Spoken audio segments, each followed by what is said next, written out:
Bonjour à chacun. Dans cette troisième session de comment vivre ce qu'on croit, donc ça sera la dernière session des cours avant les grandes vacances, mais on se retrouvera au mois de septembre pour la suite de la formation. Alors pour reprendre là où on en était la dernière fois, on va revoir rapidement pour faire les liaisons que, bien sûr, sans la foi, il est impossible de plaire à Dieu. C'est la parole de Dieu qui nous le dit. Et celui qui s'approche de Dieu doit croire que Dieu existe et qu'il récompense ceux qui le cherchent. Le livre des Hébreux est très clair sur le sujet. On ne peut pas vivre la vie de l'esprit. On ne peut pas marcher dans l'esprit, par l'Esprit Saint, si nous n'avons pas la foi. La foi, c'est vraiment ce qui va permettre de vivre par l'esprit. Alors, on va aussi revoir ces trois clés extrêmement importantes de la foi. La première, c'est que la foi dépend de son objet et que c'est ce que nous croyons ou ce en quoi ou ce en qui nous croyons qui détermine si notre foi sera récompensée ou pas. Ça, c'est la première clé.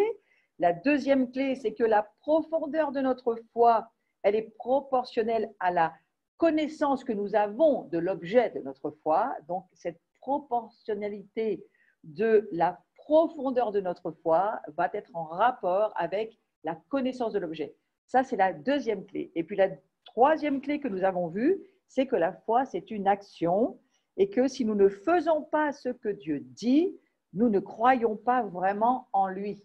La foi et l'action sont inséparables. Donc ça, c'était le cours précédent sur lequel nous sommes arrêtés, sur ces trois clés-là. Et puis, nous allons revoir rapidement, mais nous redire tout de même, qu'est-ce que l'Église du Nouveau Testament?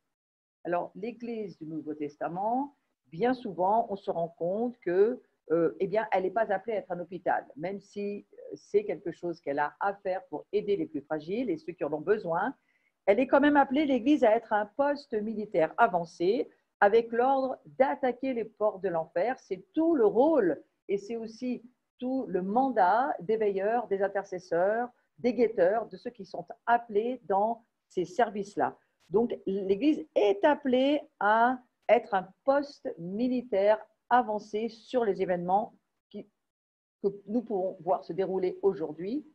Tous les croyants sont engagés, tous les croyants sont appelés à participer à l'accomplissement d'une grande mission. Et c'est Matthieu 28 qui nous en parle en nous disant « Allez, faites de toutes les nations des disciples, enseignez-les à obéir, baptisez-les au nom du Père, du Fils et du Saint-Esprit. » Donc cette grande mission, c'est l'appel de l'Église pour aller, bien sûr, évangéliser tous ceux qui ne connaissent pas l'Évangile. Donc notre vrai but, c'est d'être des instruments de changement dans le monde par une prise de position. C'est pourquoi je parle d'être un poste militaire avancé. C'est une prise de position aussi spirituelle. C'est une révélation. Le guetteur, il doit saisir, alors qu'il est dans sa tour, alors qu'il est appelé à écouter Dieu, appelé à lire la parole de Dieu. Il est appelé aussi à avoir cette perspective d'être sur un poste parfois qui semble isolé, mais qui est avancé et qui fait vraiment partie de son appel de veilleur. Et puis, on va voir aussi que la marche par la foi, elle est aussi dans l'accomplissement de ce mandat, le fait de marcher par la foi, de parler par la foi, d'avancer par la foi, de voir les choses avec une perspective de foi, et puis bien sûr avec des actes concrets accomplis par Dieu. Donc en cela, nous voyons bien que la foi nous amène à marcher par l'esprit, mais aussi à marcher avec le succès du fait que nous obéissons à Dieu.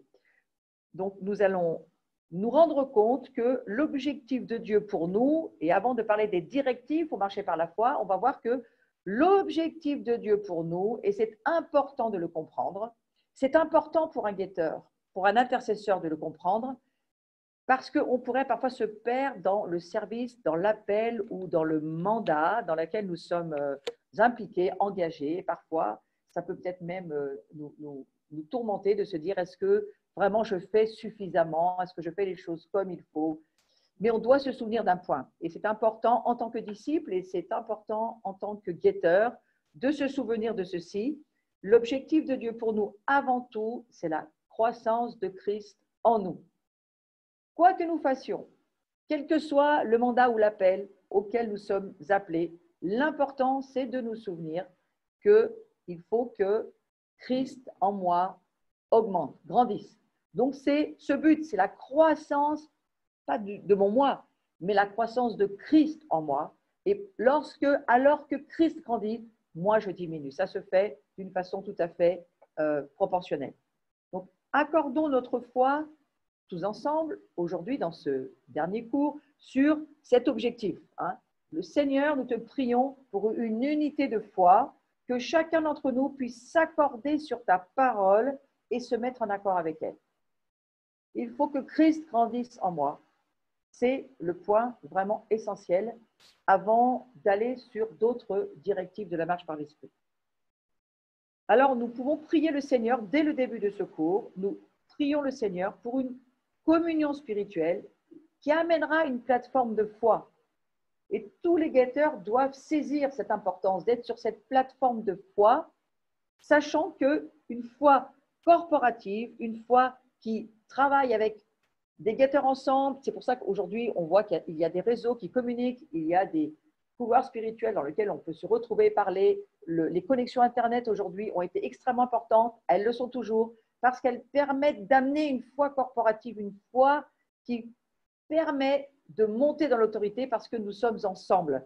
Et que cette foi corporative qui est puissante, elle va permettre à Dieu d'agir dans chacune de nos vies aussi avec puissance. À la fois, les guetteurs ensemble peuvent travailler ensemble sur des objectifs, mais à la fois, il faut se souvenir que Dieu travaille pour chaque cœur individuel du guetteur et que Dieu a un objectif, un but, on ne doit pas l'oublier, c'est que Christ grandisse dans le cœur du guetteur. Éphésiens chapitre 4 nous dit ceci, il y a un seul corps et un seul esprit, un seul Seigneur et une seule foi, un seul baptême, un seul Dieu et Père de tous, qui règne sur tous et qui agit par tous et qui est en tous. Vous voyez, ce en tous est extrêmement important.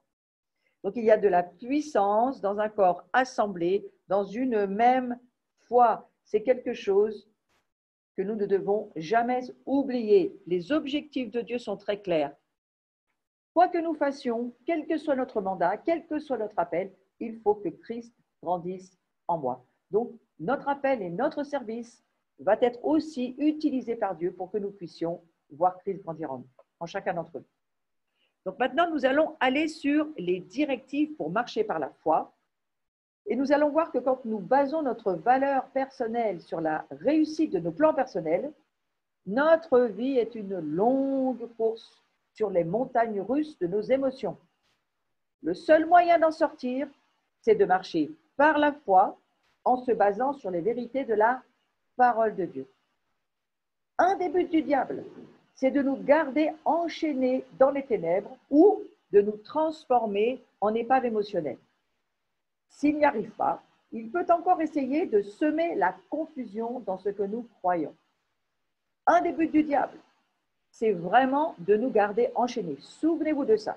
Donc, si nous sommes nés à nouveau, on va dire nés d'en haut, nés dans la révélation, comme l'a dit Nicodème, et Jésus lui a répondu à Nicodème, qu'est-ce qu'il faut que je fasse pour naître à nouveau? De naître d'eau et d'esprit. La même chose, si nous sommes nés à nouveau, le diable nous a perdus en ce qui concerne l'éternité, parce que nous savons que nous sommes nés à nouveau, nous savons qui nous sommes en Jésus-Christ. Mais ce n'est pas forcément la fin de tous nos soucis, parce qu'alors le diable peut parfaitement brouiller nos pensées, affaiblir notre foi par des semi-vérités. Et il pourra neutraliser notre efficacité pour Dieu. Et bien sûr, ce qui est extrêmement important, il le sait, Satan, mais nous aussi, nous devons le savoir, c'est qu'alors, il pourra freiner notre croissance chrétienne. Et ça, c'est une des stratégies diaboliques. Même encore aujourd'hui, le diable essaiera toujours de freiner la croissance spirituelle du guetteur, de la sentinelle que vous êtes. Il fera tout ce qu'il peut pour que vous ne grandissiez jamais.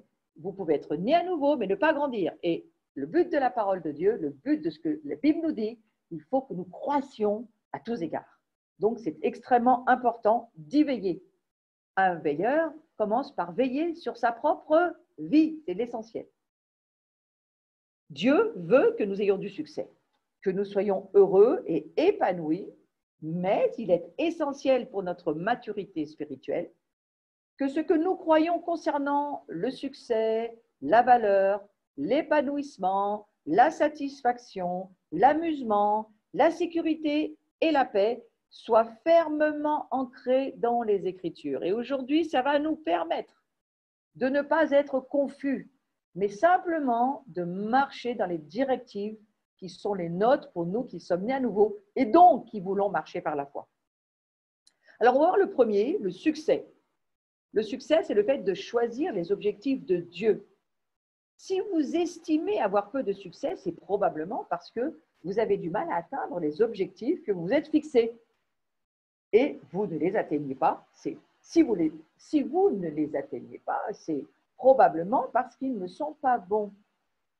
Alors, nous allons voir que l'objectif de Dieu, un bon résumé pour en parler de cet objectif de Dieu pour nous, ça se trouve dans 2 Pierre au chapitre 1. Moi, je vais vous lire tout l'ensemble, mais sur la vignette, vous n'aurez qu'une petite partie.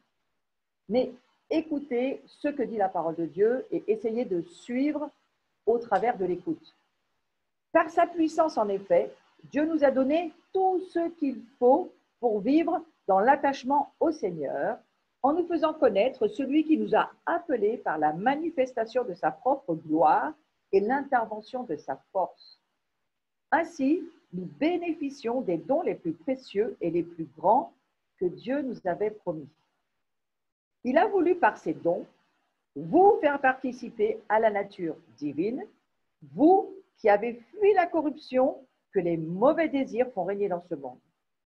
Pour cette raison même, faites tous vos efforts pour ajouter à votre foi la force de caractère, et à la force de caractère, la connaissance, et à la connaissance, la maîtrise de soi, et à la maîtrise de soi, l'endurance dans l'épreuve, et à l'endurance dans l'épreuve, l'attachement à Dieu, et à cet attachement, l'affection fraternelle, et à l'affection fraternelle, l'amour.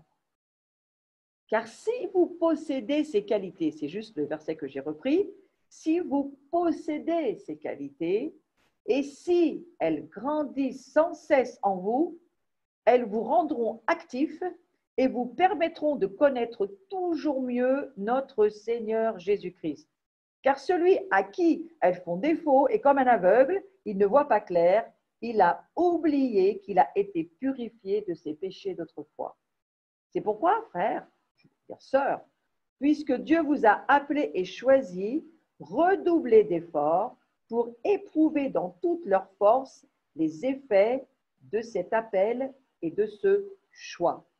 Je vais revenir sur le fait que si vous possédez ces qualités, si elles grandissent sans cesse en vous. Vous voyez, l'objectif de Dieu, ce n'est pas tant le mandat ou l'appel qui est le vôtre, bien qu'il soit important, un guetteur c'est important, il a un mandat, il a un appel, et c'est véritablement quelque chose que Dieu a déposé en lui.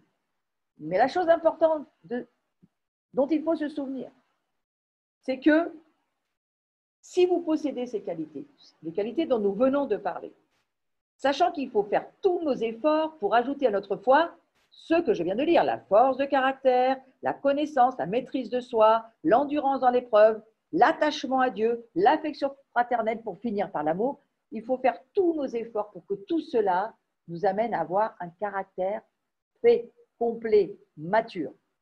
Et si on possède ces qualités, et si elles grandissent en nous, c'était là où j'ai vraiment envie d'insister, si elles grandissent en nous, ces qualités doivent grandir sans cesse. Vous voyez, c'est écrit. Si elles grandissent sans cesse en vous, c'est dans toujours 2 Pierre, chapitre 1, verset, ça doit être quelque chose comme le 8 ou 9. Hein. Si elles grandissent sans cesse en vous, elles vous rendront actives. Donc, ça veut dire que Dieu s'intéresse à notre croissance et que ces qualités, alors que nous faisons tous nos efforts pour avoir ces qualités, je vous rappelle, hein, ça va jusqu'à l'affection fraternelle, jusqu'à l'amour agapé de Dieu, eh bien, ces qualités de force de caractère.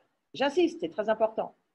La connaissance, c'est-à-dire l'expérience de la connaissance de Christ, la vérité qui nous affranchit, c'est ça la connaissance révélée de la parole de Dieu, qui amènera de la foi, qui amènera d'avoir encore plus de foi. Pourquoi? Parce que la foi dépend de l'objet, mais l'objet est proportionnel. La foi elle est proportionnelle à la connaissance de l'objet. Plus vous allez avoir de connaissances, plus vous allez avoir de foi, plus vous allez avoir de discernement, plus vous allez grandir. Et alors que nous grandissons sans cesse, donc ces qualités doivent grandir sans cesse en nous et elles vont nous rendre actifs, elles vont nous permettre de connaître toujours mieux notre Seigneur Jésus-Christ. Donc vous voyez, ce succès, il est complètement, simplement dépendant des objectifs que Dieu a pour nous, que nous grandissions. Donc ça, c'était l'affaire sur le succès. Car si vous agissez ainsi, toujours 2 Pierre, chapitre 1, verset 10, car si vous agissez ainsi, vous ne tomberez jamais. Vous vous rendez compte, c'est quand même incroyable de lire cela. Si vous agissez ainsi, vous ne tomberez jamais. Je vous laisse un moment y réfléchir. L'objectif de Dieu commence parce que nous sommes sur la base de ce que Dieu a déjà fait pour nous. Donc c'est Christ en moi, il m'amène toutes ces qualités dont je viens de parler. Il faut que je fasse tous mes efforts pour laisser cette force de caractère, cette connaissance, en plus de ma foi, cette force de caractère, cette connaissance, cet attachement à Dieu, cette affection fraternelle, tout l'amour, toutes ces qualités, si je les possède, et je les possède, elles doivent grandir. Et à partir de là, l'objectif de Dieu commence par le fait de, nous le sommes, nous possédons ces qualités. Nous avons Christ en nous, mais il va falloir les faire grandir en nous. Et ça, c'est vraiment important de le comprendre parce que c'est le seul objectif que Dieu a pour nous, c'est de nous voir grandir. Et il me semble que tout le monde n'a pas cette révélation. De savoir, les gens, même les chrétiens souvent, essayent de se rassurer en voyant les conséquences de leur service, essayer d'évaluer leur propre service, de voir si vraiment ils ont rempli le contrat, et ce n'est pas ce que Dieu regarde. Dieu regarde, est-ce que mon fils, ma fille a grandi? Est-ce qu'il y a quelque chose qui se développe de moi dans sa vie? Est-ce qu'elle est en train de grandir spirituellement? Ça, c'est vraiment l'objectif de Dieu. Donc, on le voit dans ce texte, et Pierre le dit d'une façon magistrale. Dieu nous a donné tout ce qu'il faut pour vivre dans l'attachement au Seigneur. La justification a déjà eu lieu, la sanctification a déjà commencé. Nous participons à la nature divine et en le faisant, la corruption fuit. C'est tout dans le texte que je viens de vous lire. Parce que nous participons à la nature divine, parce que nous agissons par la foi, en qui nous sommes en Christ, la corruption disparaît. Et on n'a pas à se battre contre la corruption. Si nous agissons, nous obéissons à Dieu, nous grandissons dans ce que Dieu est en nous, la corruption, elle fuit. Le fait que nous participons à la vie divine permet à Christ de grandir en nous. C'est notre participation à la nature divine de Christ en nous qui fait que nous, alors que nous participons, Christ grandit. Et que le fait de grandir, Christ en nous, nous amène à diminuer. Donc, tout ce qui est corrompu, tout ce qui est ébranlable, tout ce qui ne fait pas partie du royaume de Dieu, diminue parce que Christ grandit en nous. Mais ne mettez jamais ce verset à l'envers. Ne dites jamais, il faut que je travaille à diminuer pour que Dieu grandisse, parce que ça, ce n'est pas biblique. Et que cela, ça deviendra une propre justice, une œuvre humaine, et ça ne marchera pas, et vous serez excessivement déçus.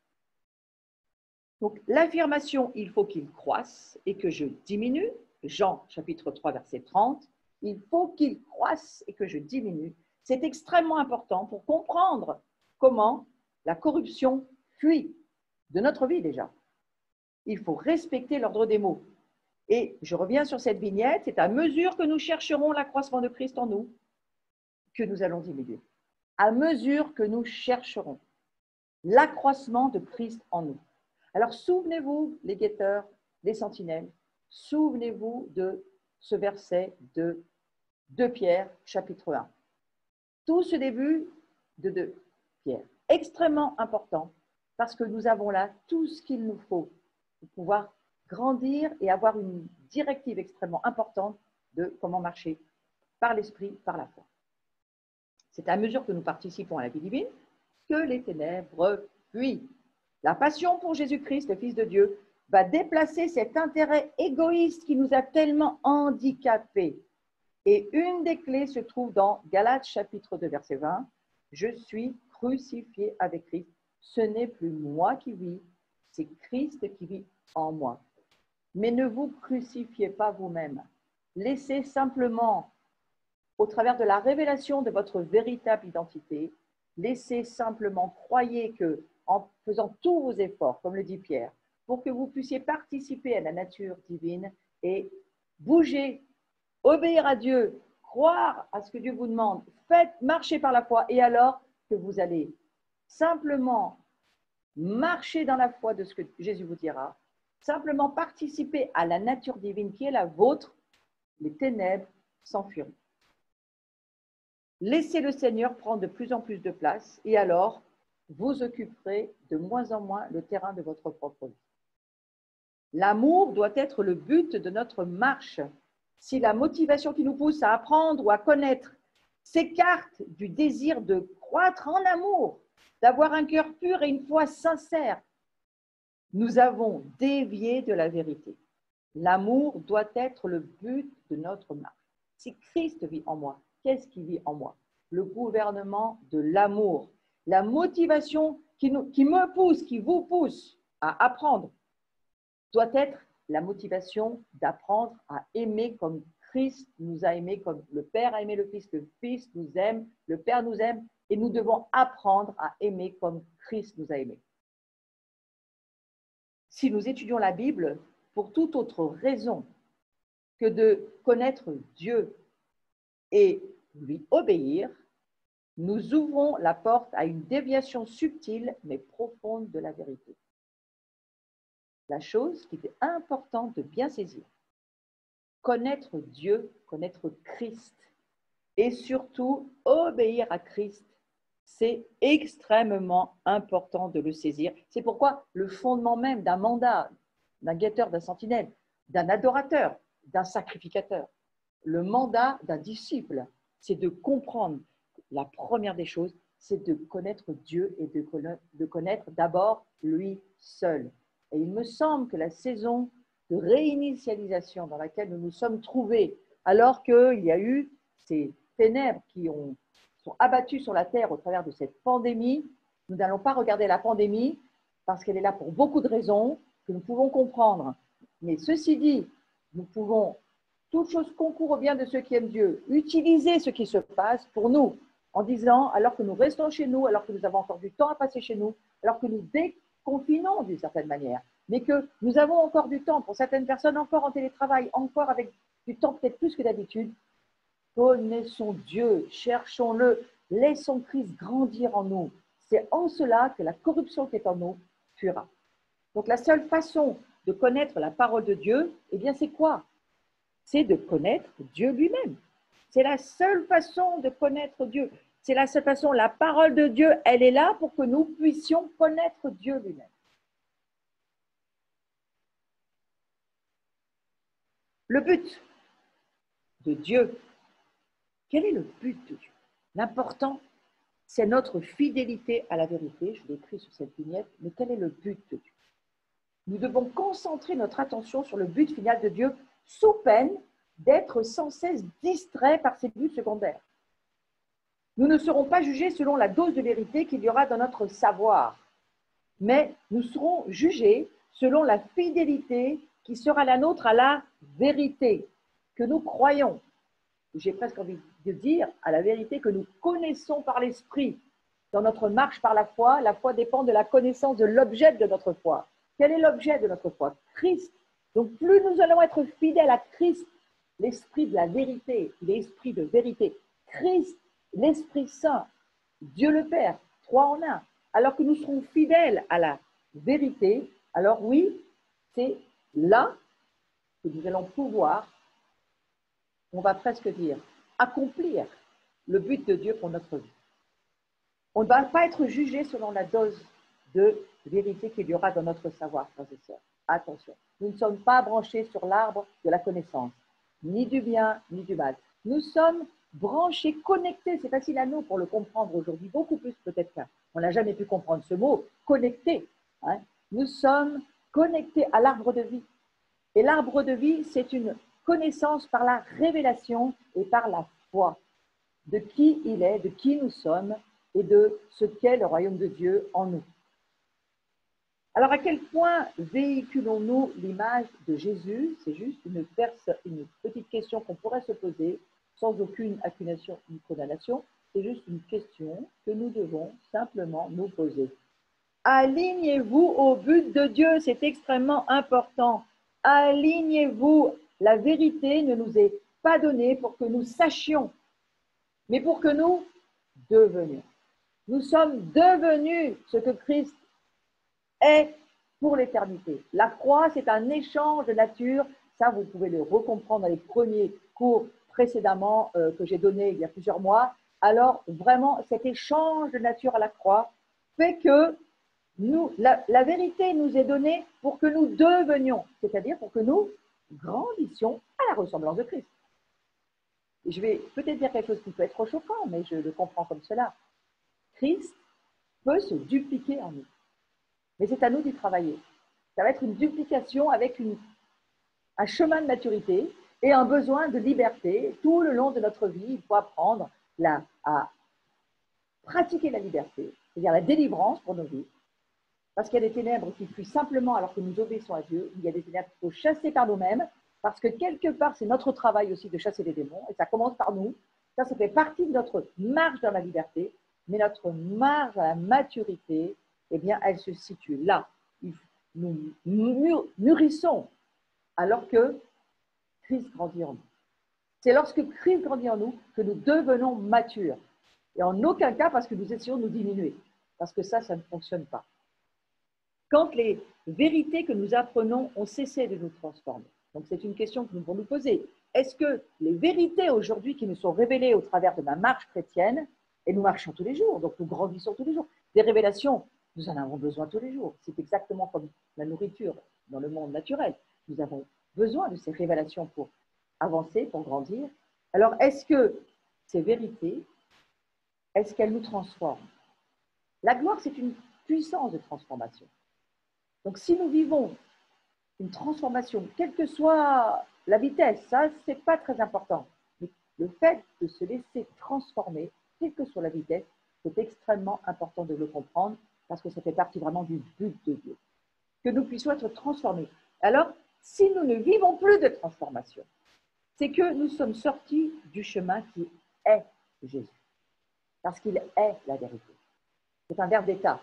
C'est la nature que nous sommes, mais allons-nous nous aligner, arriver à nous ajuster, à vivre cette nature divine que nous sommes? Ou pas? Si nous nous fixons les mêmes objectifs que Dieu, nous atteindrons le succès tel que Dieu l'entend. C'est extrêmement important de comprendre qu'il faut que nous nous fixions les mêmes objectifs que Dieu.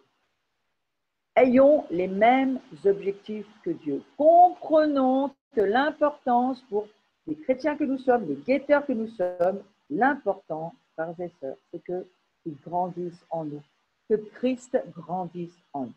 Donc notre tâche principale dans la vie, ça consiste à adopter les objectifs de Dieu pour notre être intérieur. Quels sont ces objectifs? Voyons-les rapidement. La pureté morale, on l'a lu dans 2 Pierre, chapitre 1. La force de caractère, la connaissance, la maîtrise de soi, l'endurance, l'attachement à Dieu, l'affection fraternelle, l'amour chrétien et surtout de les mettre en pratique dans notre vie. Donc tout cet ensemble des objectifs de Dieu que nous devons adopter, Christ nous a adoptés, alors nous devons adopter les objectifs du Père, notre Père, Dieu. Et ces objectifs, eh bien, c'est que notre être intérieur puisse voir une transformation à la ressemblance de son propre Fils. Si nous gardons les yeux fixés sur les objectifs de Dieu, vous pouvez être assuré du succès. Vous connaîtrez le succès de votre croissance dans le royaume de Dieu. Pierre promet que si ces qualités augmentent dans notre vie par la pratique, c'est surtout ça qu'il faut retenir, nous serons utiles, nous porterons du fruit et surtout, voilà où se situe le succès, nous ne tomberons jamais. Waouh, comme c'est important de le comprendre. Notre valeur se base sur notre identité en Christ et sur notre croissance intérieure. Notre valeur personnelle ne dépend pas de nos capacités ou de nos dons. En aucune manière, nous en dépendons. Alors, le succès selon Dieu, Josué, chapitre 1, nous dit ceci, simplement, prends courage et tiens bon pour veiller à toute la loi que mon serviteur Moïse t'a prescrite, sans t'en écarter ni d'un côté ni de l'autre.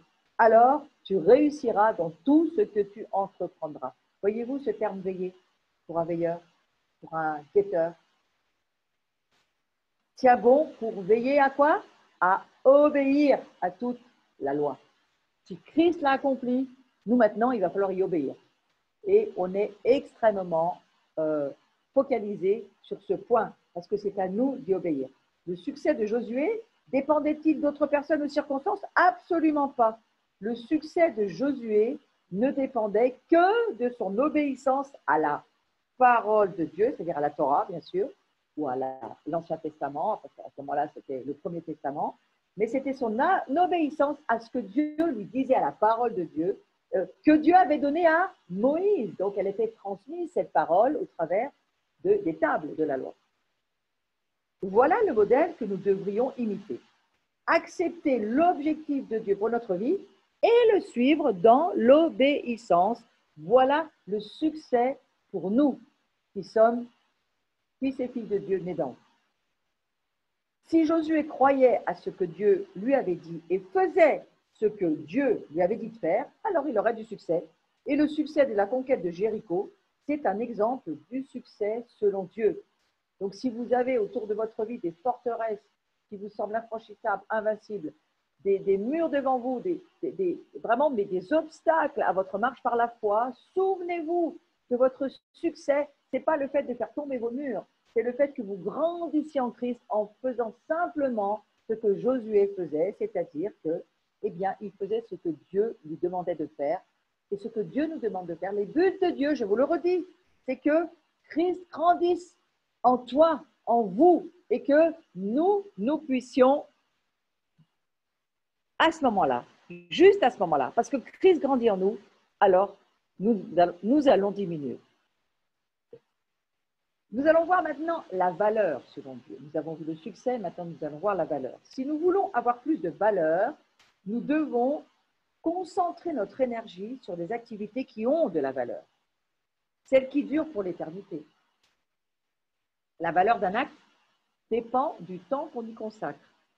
Ce qui est oublié dans le temps a peu de valeur. Si vous voulez que votre vie ait de la valeur, consacrez votre énergie à des activités importantes, celles qui subsisteront pour l'éternité. On a 1 Corinthiens qui nous aide à comprendre cela, au chapitre 3, verset 14.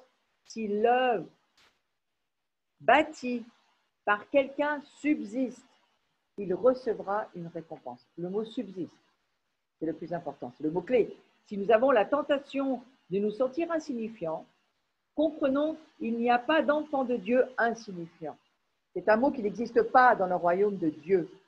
Rien ni personne n'est insignifiant dans le royaume. Comprenons que nous participons à la tâche importante qui consiste à récolter des trésors pour l'éternité. Ce que nous disons et faisons pour Christ durera toujours. Ce sont des choses qui donnent de la valeur à notre vie. Donc là, je vous ai parlé de la valeur selon Dieu. Maintenant, nous allons voir qu'est-ce que l'épanouissement selon Dieu. 1 Pierre, chapitre 4, verset 10 nous dit ceci. Chacun a reçu un don particulier, qu'il le mette au service des autres. Pierre a dit que chacun de nous avons reçu de Dieu un don particulier. Alors, ce don n'est pas du tout pour nous, voyez-vous, qu'il le mette au service des autres. Notre plus grand épanouissement viendra quand nous découvrirons nos dons, nos capacités uniques, et que nous les utiliserons pour édifier les autres et glorifier Dieu. Si vous avez un don pour le dessin, eh bien, dessinez et donnez-le aux autres afin que vous puissiez faire passer la connaissance de Christ au travers de la peinture ou de l'architecture, ou si vous êtes un enseignant, enseignez, si vous êtes un prédicateur, eh bien, prêchez l'évangile. Si vous êtes tout simplement quelqu'un de plus technique, eh bien, au travers du don, de la capacité qui est le vôtre ou la vôtre, quelle que soit la chose que vous faites, eh bien, mettez-le au service des autres. C'est dans cela que vous vous épanouirez. Il est important que chacun découvre sa place et qu'il puisse ainsi s'épanouir en servant les autres. Il n'y a pas d'épanouissement lorsque nous nous servons pour nous-mêmes. Il y a un immense épanouissement lorsque nous servons les autres. Dieu nous réserve à chacun un ministère unique. Et le guetteur, la sentinelle, il guette pas, il n'est pas sentinelle pour lui, il est guetteur pour les autres, pour aider les autres, pour que ça soit quelque chose qui soit au service de autrui. Alors, comprenons ce terme ministère, lorsque je dis que Dieu nous réserve à chacun un ministère unique. Ce terme ministère, il est question ici de la place que nous sommes le seul à pouvoir occuper. Personne d'autre que vous ne pourrait occuper ce service. Il faut découvrir les rôles que nous occupons et dans lesquels nous ne pouvons pas être remplacés. Votre don est unique, vous êtes une personne unique et personne d'autre que vous ne peut faire ce que vous faites. Et ce don, la personne que vous êtes, n'oubliez pas, le but, ce n'est pas que vous ayez du succès pour vous, que vous ayez de l'épanouissement pour vous, que vous ayez de la valeur pour vous. C'est Christ en vous. Donc le but de Dieu, c'est que Christ grandisse en vous. Dieu ne perd jamais de vue ses objectifs. Par contre, vous ne perdez pas les objectifs de Dieu de vue. Parce que c'est important. Donc, il faut que vous découvriez quel est votre rôle spécifique, votre capacité très spécifique de veilleur, de sentinelle, d'intercesseur, d'adorateur, quel que soit le sacrificateur que vous êtes. Et à partir de là, sachez que vous ne pouvez pas être remplacé. Donc, si nous voulons voir les communautés fonctionner, les corps locaux fonctionner, si nous voulons voir le royaume de Dieu fonctionner, chacun doit saisir qu'il a une place dans une communauté, une collectivité, un ensemble de quelque chose qui va faire avancer le royaume de Dieu. Et ensuite, nous devons décider d'être ce que Dieu veut que nous soyons dans ces rôles. Et je vous le redis, nous devons décider d'être. Ça, ce n'est pas Dieu qui peut le faire. C'est nous, nous seuls. Alors que nous comprenons l'Écriture, alors que nous comprenons les objectifs de Dieu, c'est nous seuls qui pouvons décider d'être, oui ou non, ce que Dieu veut que nous soyons dans ce service-là, dans ce rôle-là, dans ce ministère-là. Pour donner un exemple, vous êtes la seule personne qui puisse occuper le rôle unique d'époux, d'épouse. Vous ne pouvez pas dire à votre voisin, prends ma place pendant que je pars une semaine au travail, prends ma place d'époux. C'est impossible. Vous comprenez bien. Donc, quelque part, vous ne pouvez pas donner votre rôle de père ou de mère à quelqu'un d'autre. Bien sûr qu'il y aura une adoption et une aide si c'est un orphelin. Mais dans tous les cas, actuellement, père et mère, vous avez votre responsabilité. Vous ne pouvez pas donner ce rôle à quelqu'un d'autre. C'est la même chose dans votre service à Dieu. Dieu vous a spécialement planté dans ce cadre pour le servir et en servant votre famille, qu'elle soit naturelle ou spirituelle, alors vous êtes exactement à la bonne place. Donc notre plus grand épanouissement viendra lorsque nous accepterons et lorsque nous occuperons notre place unique au mieux de nos possibilités. Donc je le prie pour chacun d'entre vous qui regardez ce cours. Je prie que vous puissiez comprendre que vous allez pouvoir vous épanouir en acceptant et en occupant votre place unique avec toutes les responsabilités et les devoirs qui en font partie au mieux de vos possibilités. Et c'est en cela que vous serez un homme et une femme de Dieu épanouis. Tant de personnes passent à côté de leur appel dans la vie en cherchant l'épanouissement dans le monde. Trouvez votre épanouissement dans le royaume de Dieu en décidant d'être un ambassadeur pour Jésus-Christ dans le monde. Vous occupez un rôle unique comme ambassadeur de Christ sur votre lieu de travail. Et voici vos champs de mission. Vous êtes l'ouvrier que Dieu a choisi pour y moissonner. C'est vous qui l'avez choisi et c'est personne d'autre. Maintenant, allons voir la satisfaction selon Dieu. La satisfaction, elle vient lorsque nous vivons, premièrement, une vie droite. Deuxièmement, que nous recherchons une meilleure qualité dans les relations et les activités dans lesquelles nous sommes engagés. Et notre plus grand épanouissement dans la vie viendra lorsque nous découvrirons nos dons et nos capacités et que nous les utiliserons pour édifier les autres, mais pas seulement édifier les autres, mais pour rendre la gloire à Dieu. Vous avez un sentinelle, un guetteur qui, je me mets dans ce mandala qui est aussi le mien quelque part, et alors que nous utilisons les capacités que Dieu nous donne pour avertir et lancer des appels et être des lanceurs d'appels, des lanceurs d'alerte sur certaines choses. Nous appelons certaines choses. Nous déclarons, nous allons lever certaines déclarations. Alors que nous faisons cela, eh bien quoi? Nous découvrons que nous avons cette capacité. Et alors, nous édifions les autres au travers de ce que nous leur confions en termes de lanceurs d'alerte ou de déclarations prophétiques ou de perspectives de voir l'intercession, quel que soit le domaine dans lequel nous sommes appelés à être. Et alors, à partir de là, lorsque nous l'avons fait, nous rendons la gloire à Dieu. Parce que ce n'est plus à nous, c'est à Dieu. Et c'est en cela qu'il y a une satisfaction là qui vient.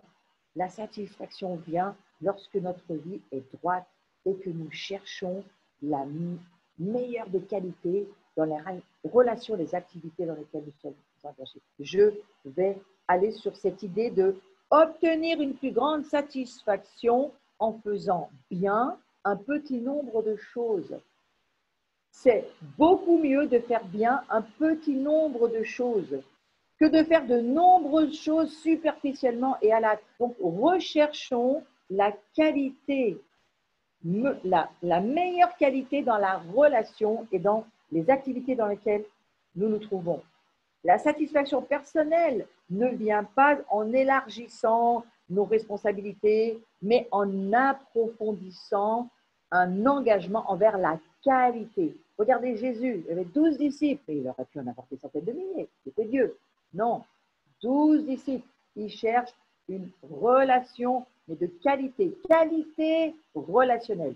Frères et sœurs, cherchez de la qualité relationnelle dans ce que vous faites, de façon à ce qu'il y ait une satisfaction selon Dieu, parce que c'est la façon de fonctionner de Dieu. Dieu ne nous perd pas dans un millier de choses, dans l'activisme ou dans plus on en fait et plus on pense qu'on peut être satisfait. Ce n'est pas du tout la chose que Dieu nous demande de faire. Dans nos relations, est-ce qu'on privilégie la qualité ou la quantité? Beaucoup de personnes me demandent, je suis pasteur d'une assemblée, combien as-tu de personnes dans ton assemblée? Je ne réponds jamais. Et je repose la question, comment va mon assemblée? Quelle relation est-ce que j'ai avec chaque personne de mon assemblée? Comment est-ce que j'essaye d'avoir des très bonnes relations avec tous ceux qui sont des dirigeants qui s'occupent de l'assemblée? Là, c'est plutôt comme cela qu'il faut voir les choses, je crois. Jésus a enseigné les foules, il a formé 60 disciples, il a investi son temps dans 12 apôtres et il en a choisi 3 pour la transfiguration. Il s'est confié en un frère au moment de sa mort pour prendre soin de sa mère. Prenons l'exemple sur Jésus-Christ. La grande Babylone aujourd'hui l'esprit de la Babylone voudrait essayer de nous faire croire que c'est dans le nombre, que c'est dans la quantité. Non, c'est dans la qualité que nous pouvons trouver la satisfaction selon Dieu. Allons voir ce que la Bible nous dit sur le bonheur selon Dieu. Pour le monde, le bonheur, c'est obtenir ce que nous voulons. Ah, si je pouvais avoir cette maison, qu'est-ce que j'aurais du bonheur? Si je pouvais avoir cette voiture, la changer, qu'est-ce que je... Et puis vous le faites, vous changez de maison, vous changez de voiture. Est-ce que vous avez plus de bonheur pour cela? Peut-être pendant un tout petit moment, mais ça ne va pas bien durer. Pour Dieu, le bonheur, c'est désirer ce que nous avons. Frères et sœurs, cette parole, elle m'a beaucoup fait réfléchir pendant plusieurs années en arrière. Et à chaque fois, je me redisais, ton bonheur, c'est d'être heureux de ce que tu as. Parce que ton bonheur, il peut être heureux en considérant ce que tu as et en étant reconnaissant à Dieu et en remerciant Dieu pour ce que tu as. Et à toujours courir après quelque chose que tu n'as pas, c'est certainement pas là que tu vas trouver ton bonheur. Pour Dieu, le bonheur se résume en un simple proverbe, heureux celui qui désire ce qu'il a. Tant que nous nous fixons sur ce que nous n'avons pas, nous sommes malheureux. Et oui, mais quand nous commençons à apprécier ce que nous avons déjà, nous sommes heureux pour la vie. Appréciez votre mari, votre femme, appréciez vos enfants, appréciez votre travail, appréciez votre communauté, appréciez ce que vous avez, parce que le bonheur, il est là. Paul a écrit à Timothée une parole que je vais vous lire.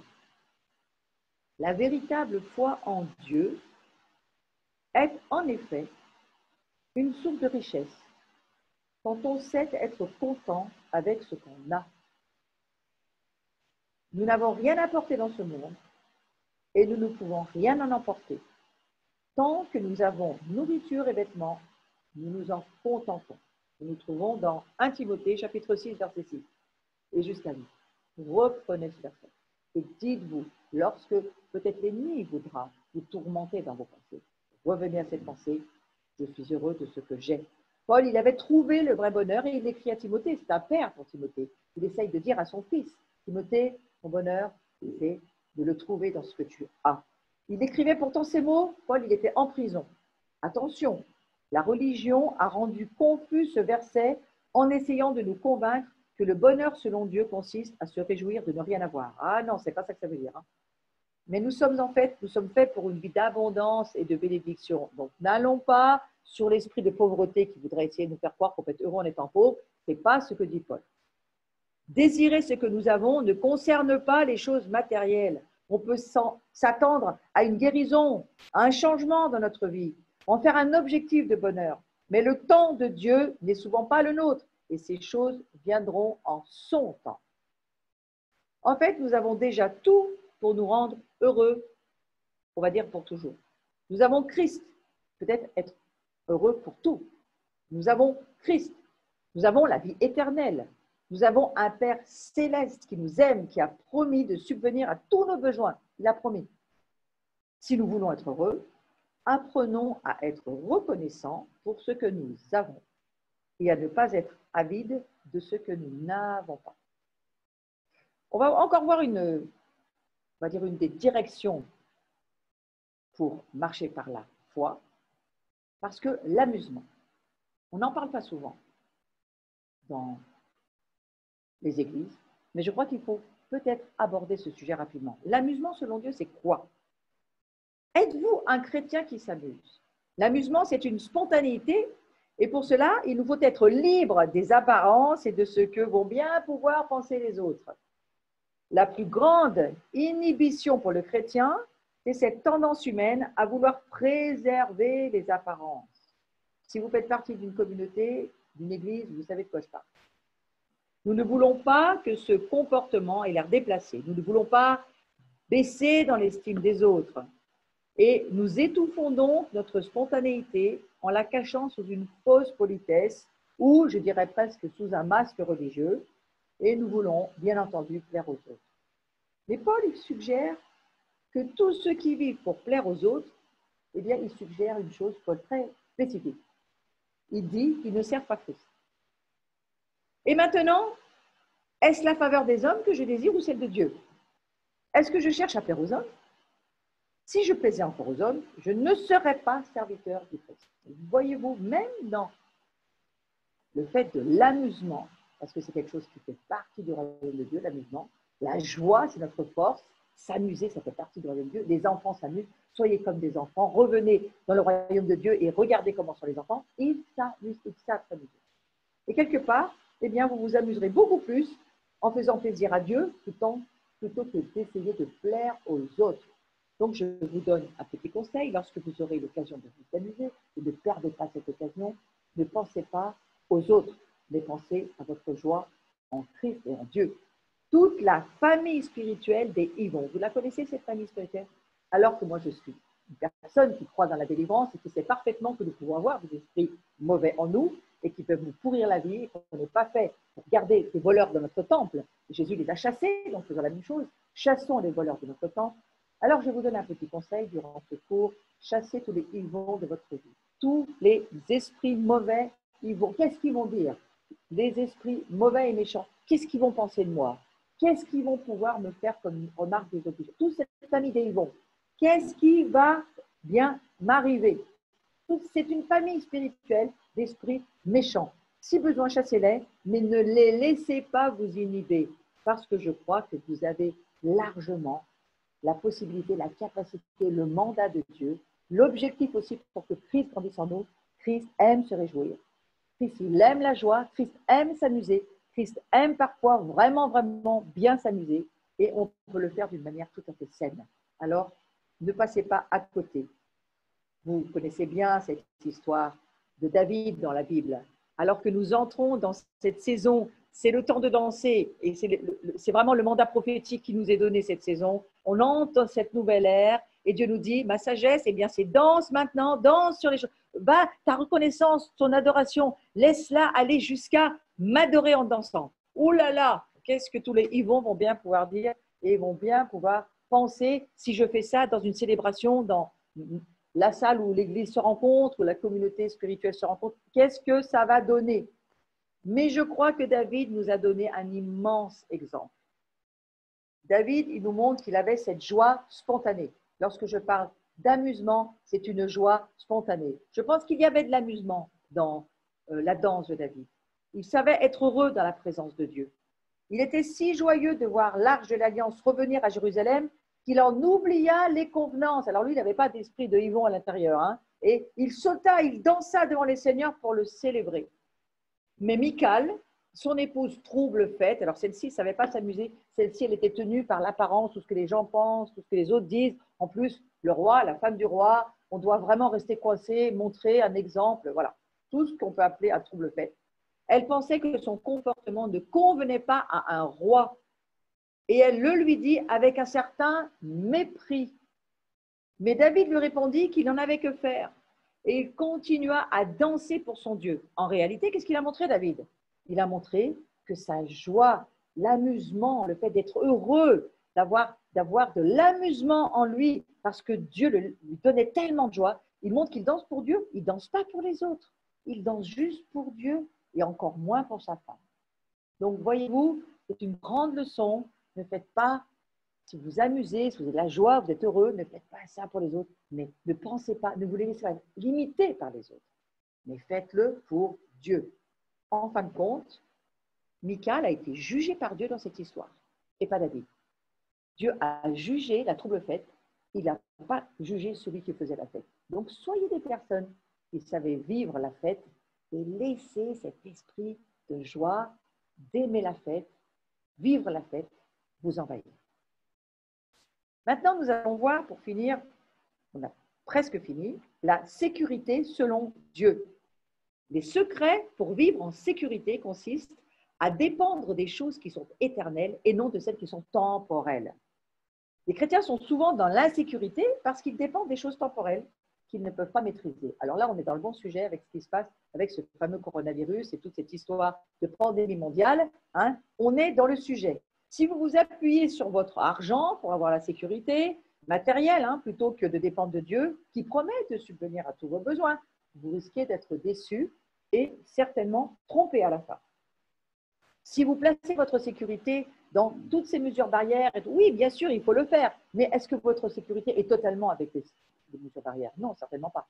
Une des grandes sécurités qu'il nous faut avoir en nous, c'est que le sang de Christ, comme à la Pâque, nous garde de la mort, de l'esprit de mort, de tout ce que Satan veut nous faire subir. Et au travers de là, nous dépendons de notre foi, dans l'objet de notre foi, c'est Dieu le Tout-Puissant. Et alors que nous dépendons, notre foi dépend de l'objet de notre foi, et que notre foi, elle est proportionnelle à la connaissance de l'objet de notre foi. Alors nous voyons bien que Christ grandissant en nous, nous serons de plus en plus en sécurité, parce que notre sécurité va beaucoup dépendre de notre foi. Et notre foi, elle va beaucoup dépendre de la connaissance de l'objet de notre foi. Jésus a dit que nous avons la vie éternelle et que rien ne peut nous arracher de sa main. Il a encore dit, mes brebis entendent ma voix, je les connais, elles me suivent, je leur donne la vie. La vie éternelle, c'est très long, hein. Elles ne périront jamais. Personne ne les ravira de ma main. Là, nous sommes dans Jean 10. Paul déclare que rien ne peut nous séparer de l'amour de Dieu en Christ. Qui nous séparera de l'amour du Christ? Romains 8. Sera-ce la tribulation? Elle est en train d'arriver. Ou la faim? Attention, la crise économique qui est à notre porte, si elle n'est pas déjà là. La nudité, le péril, l'épée, avec tout ce que l'on entend au travers de l'autre religion. Car j'ai l'assurance que ni la mort, ni la vie, ni les anges, ni les dominations, ni les choses présentes, ni les choses à venir, ni les puissances, ni la hauteur, ni la profondeur, ni aucune autre créature ne pourra nous séparer de l'amour de Dieu manifesté en Jésus-Christ, notre Seigneur. Il s'est donné du mal, Paul, pour écrire tout ça. Il aurait pu dire qu'une seule ligne. Il en a dit au moins 6.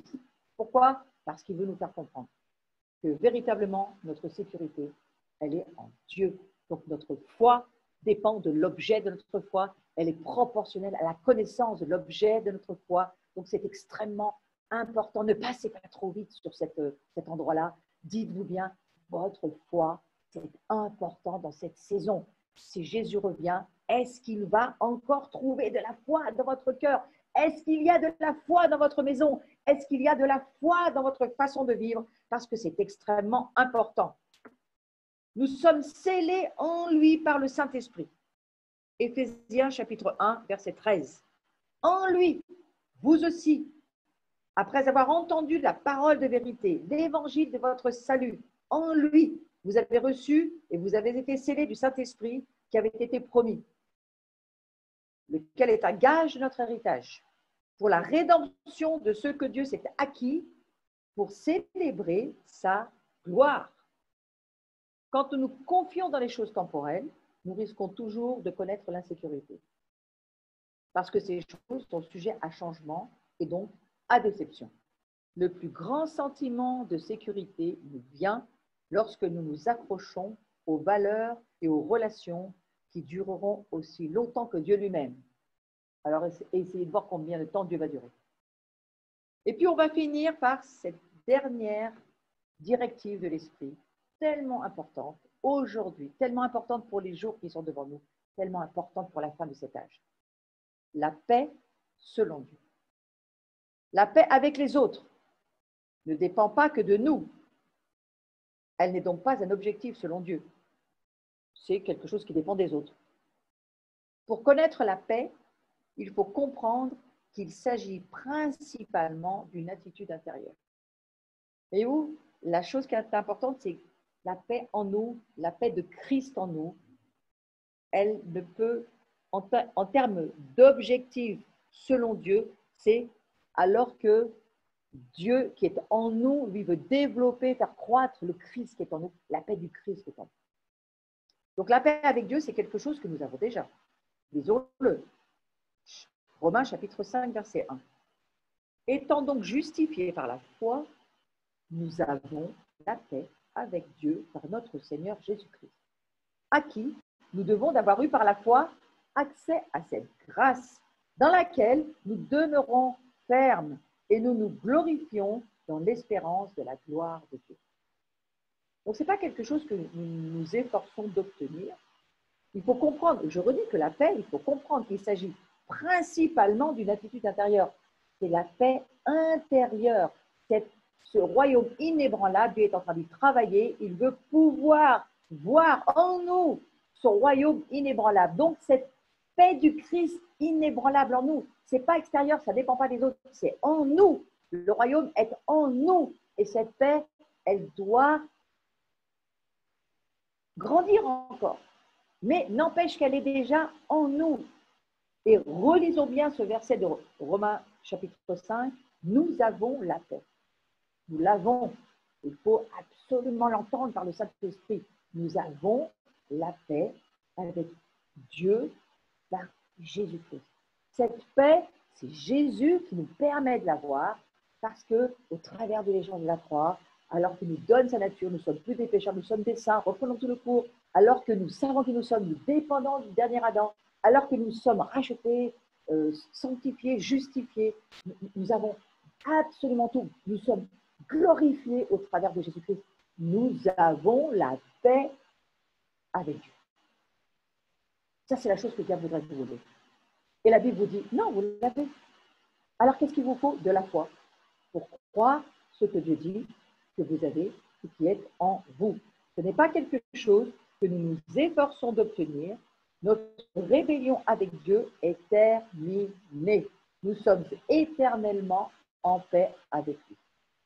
La paix de Dieu, voilà ce que nous devons nous approprier tous les jours dans notre vie intérieure, au milieu des tempêtes qui font rage dans le monde extérieur. Que pourrait dire un guetteur sur ce sujet? Il se mettrait en haut de sa tour, dans le lieu secret où Dieu est déjà là. C'est ce que nous dit la parole de Dieu. Dieu est déjà là, dans ce lieu secret, et Dieu vous dit, en termes de sacrificateur, de guetteur, d'intercesseur, de sentinelle, Dieu vous dit, je vous laisse la paix, je vous donne ma paix, je ne la donne pas comme le monde donne, que votre cœur ne se trouble point et ne s'alarme pas. Un guetteur ne doit en aucun cas être dans le trouble. Vous voulez entendre les avertissements de Dieu, vous voulez commencer à voir ce qui est en train déjà d'arriver, vous voulez comprendre les choses qui sont en train de venir. Sans la paix, vous allez avoir un message prophétique tordu. Il faut vraiment que cette paix, vous vous l'appropriez chaque jour. Comment? En la déclarant, en la proclamant, en la croyant, en la redéclarant, de façon à ce que vous puissiez laisser grandir. La proclamation amène la confession. La confession amène la révélation. La révélation, elle amène la direction. Et au travers de cela, la production arrive. Cette paix va grandir en vous parce que vous la proclamerez et que vous la croirez. La foi dépend de l'objet de notre foi. On a beaucoup redit, mais la foi, elle dépend aussi, elle est proportionnelle à la connaissance de l'objet. La paix de Christ, nous l'avons déjà. Nous pouvons maîtriser notre vie intérieure par nos pensées, nos émotions, notre volonté, et permettre ainsi à la paix de Dieu de gouverner notre cœur dans notre vie quotidienne. Vous savez, frères et sœurs, ce n'est pas toujours des esprits de peur qu'il faut chasser, ce n'est pas toujours des esprits de crainte qu'il faut chasser, parce qu'on peut le faire toute notre vie sans que ça produise rien du tout. Mais ce qu'il faut surtout, là où il faut aller, c'est comprendre la maîtrise de notre vie intérieure, la maîtrise de soi. Ça fait partie, la marche par l'esprit, le fruit de l'esprit. C'est le dernier, le plus haut placé, le plus compliqué à acquérir peut-être. La maîtrise de soi, la maîtrise intérieure de soi. Apprendre à croire Dieu par la foi, à se maintenir, à tenir ferme, au travers de la persévérance, de l'endurance et à arriver à l'attachement aux frères en Christ et à Dieu lui-même. Et là, l'amour fraternel. Parce que c'est la plus grande force de frappe pour la fin des temps. Jean 17, être un, être ensemble, avoir une autorité et avertir, et s'il le faut, frapper avec la parole prophétique. Donc le chaos peut être tout autour de nous, mais Dieu est plus grand que toutes les tempêtes.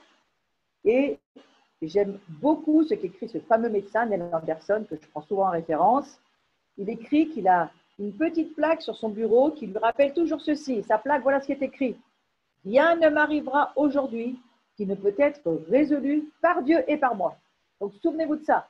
Rien ne peut vous arriver aujourd'hui qui ne peut être résolu et par Dieu et par vous. La méditation personnelle, la prière, l'intercession, l'interaction avec la parole de Dieu donne accès à la paix de Dieu, que vous avez déjà. Il faut aussi y participer. Alors lisons Colossiens chapitre 3, versets 15 et 16. Je vous le lis, écoutez-le. Que la paix de Christ gouverne vos décisions, car c'est à cette paix que Dieu vous a appelés pour former un seul corps. Soyez reconnaissants. Que la parole du Christ réside au milieu de vous dans toute sa richesse. Qu'elle vous inspire une pleine sagesse pour vous instruire et vous avertir les uns les autres, ou pour chanter à Dieu de tout votre cœur des psaumes, des hymnes, des cantiques inspirés par l'Esprit, afin d'exprimer votre reconnaissance à Dieu. Pourquoi je vous lis ce verset? Parce que pour les guetteurs, c'est fondamental. Lorsqu'à un moment donné, je vous dis que cette parole, elle vous permet de vous instruire, mais pas seulement, mais d'avertir les autres. Ça fait partie du travail du guetteur. À vous avertir les uns les autres, ou pour faire d'autres choses. Mais vous avertir les uns les autres, ça fait aussi vraiment partie du mandat du guetteur. Donc, Philippiens, chapitre 4, verset 6, nous dit ceci. Ne vous mettez en souci pour rien, mais en toute chose, exposez vos besoins à Dieu. Adressez-lui vos prières et vos requêtes en lui disant aussi votre reconnaissance. Alors, la paix de Dieu, qui surpasse tout ce qu'on peut concevoir, gardera votre cœur et votre pensée sous la protection de Jésus-Christ. Ne vous mettez pas en souci, c'est numéro 1. Exposez vos besoins. C'est le numéro 2. Pas de souci, mais exposez vos besoins à Dieu, pas aux autres. Le guetteur, il n'expose pas ses besoins aux autres dans un premier temps. Il arrive à maturité, il va exposer ses besoins à Dieu. Il va commencer à prier, à adresser ses requêtes, à avoir une relation avec Dieu extrêmement importante. Et alors, en disant à Dieu toutes ces choses, avec un cœur reconnaissant, la paix de Dieu qui surpasse tout gardera le cœur du guetteur, va garder ses pensées sous la protection de Jésus-Christ. Et c'est en cela que le guetteur trouve un équilibre. Conclusion, nous allons finir avec cela. Ce que nous croyons détermine la manière, façon dont nous marchons. Ce que nous croyons. Tout ce cours sur la marche par la foi se résume dans cette phrase. Ce que nous croyons détermine la façon dont nous marchons. Nous pouvons être d'accord avec ce que dit la Bible, mais tant que notre comportement ne change pas, ce n'est qu'une adhésion intellectuelle, ce n'est pas la foi. Souvenez-vous, nous sommes sur un cours qui parle de marcher par la foi et de mieux vivre ce que nous croyons. Donc les actions révéleront toujours ce que quelqu'un croit. Alors examinez votre marche par la foi en comparant ce que vous croyez avec ce que la Bible dit dans ces 8 catégories et découvrez les domaines où vous avez manqué la cible. Ces 8 choses que nous venons de voir et revoyez le succès, la valeur, l'épanouissement, la satisfaction, le bonheur, l'amusement, la sécurité, la paix. Toutes ces choses, revoyez-les avec ce que la Bible dit et au travers de ces 8 catégories, vous allez pouvoir laisser grandir Christ. Êtes-vous prêt à changer ce que vous croyez pour remettre votre marche par la foi au centre de la cible, c'est-à-dire de la parole de Dieu? Seul votre cœur peut y répondre. Souvenons-nous que pour grandir dans notre marche chrétienne, nous devons apprendre à marcher par la foi jour après jour. La foi, c'est le moyen par lequel Dieu veut que nous vivions. Nous pouvons vivre par la foi, c'est-à-dire vivre comme Dieu veut. C'est ça que ça veut dire.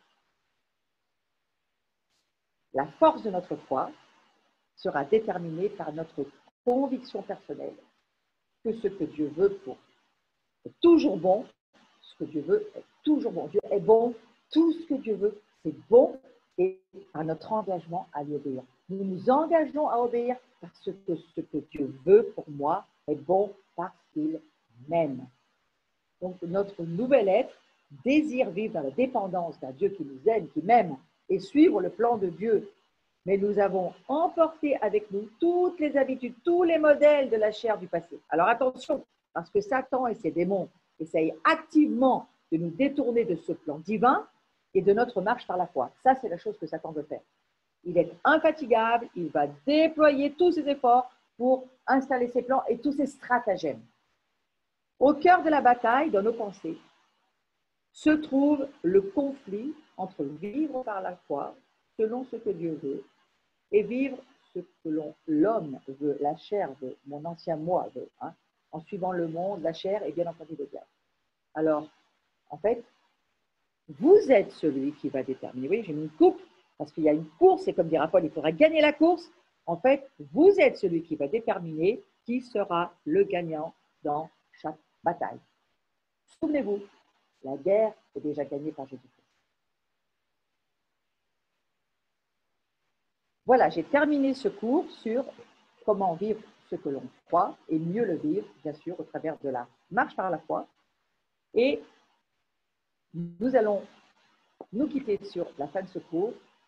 Et je vous souhaite à chacun de grandir pendant tout ce temps de l'été et pouvoir être dans un temps, pour certains en tous les cas, un petit peu d'arrêt, de nouveau un temps d'une pause, et bien que vous puissiez marcher par la foi et que vous puissiez grandir, laisser Christ grandir en vous. C'est vraiment ma prière pour vous avant que nous nous retrouvions au mois de septembre. Voilà, je veux juste remercier tous ceux qui me soutiennent dans ces cours. J'ai des personnes qui me soutiennent à la fois en priant pour mes propres cours et pour moi-même. Alors, merci pour tous les guetteurs, les sentinelles, les adorateurs, les sacrificateurs qui prient pour que je puisse continuer ces cours à la rentrée. Je vous remercie beaucoup. Continuez de prier pour moi, c'est important. Et puis, je remercie tous ceux qui me soutiennent financièrement, qui m'ont soutenu, qui continuent à le faire, parce que ça me permet aussi de continuer, de m'améliorer dans bien des domaines et d'améliorer le service qui porte ce travail. Donc, voilà, soyez-en remerciés. Si vous voulez continuer à me soutenir, vous pouvez le faire toujours. Vous allez sur le site de l'Abri, www.abri-vcf.com, et vous pouvez trouver sur la page d'accueil toutes les diverses manières de pouvoir donner, soit par PayPal, soit par virement bancaire, soit par chèque. Je vous remercie. C'est excessivement important, en tous les cas pour moi, de vous dire merci. Passez un très, très bel été et je vous retrouve à la rentrée.